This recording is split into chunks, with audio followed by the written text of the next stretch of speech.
ಕೂಡ ನಾವು ಕಾನೂನು ಕ್ರಮವನ್ನು ಜರುಗಿಸ್ತಾ ಇದ್ದೀವಿ. ಈ ವರ್ಷ ಆಲ್ರೆಡಿ ನಾವು ಸುಮಾರು 60 ಕೇಸನ್ನ ದಾಖಲೆ ಮಾಡಿದ್ದೀವಿ.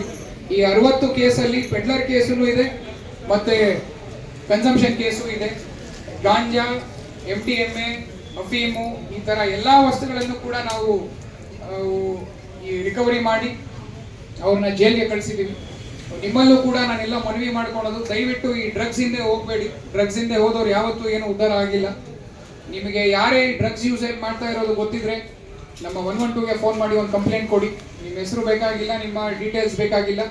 ಇಲ್ಲ ನಮ್ಮದು ಪಬ್ಲಿಕ್ ಐ ಅಂತ ಒಂದು ವಾಟ್ಸಪ್ ನಮ್ಮದು ನಂಬರ್ ಇದೆ, ಅದಕ್ಕೆ ನೀವು ಮೆಸೇಜ್ ಮಾಡಿಬಿಟ್ಟು ನಿಮ್ಮ ಡೀಟೇಲ್ಸನ್ನು ಕೊಡ್ಬೋದು.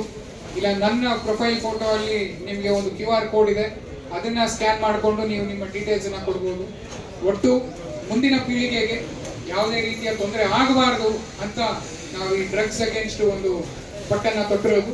ಅದಕ್ಕೆ ನಿಮ್ಮೆಲ್ಲರ ಸಹಕಾರ ನಮಗೆ ಬೇಕಾಗಿದೆ ಅಂತಾನು ನಾನು ಈ ಕಾಲದಲ್ಲಿ ನಿಮಗೆ ಹೇಳೋದಕ್ಕೆ ಇಷ್ಟಪಡ್ತೀನಿ. ಧನ್ಯವಾದಗಳು.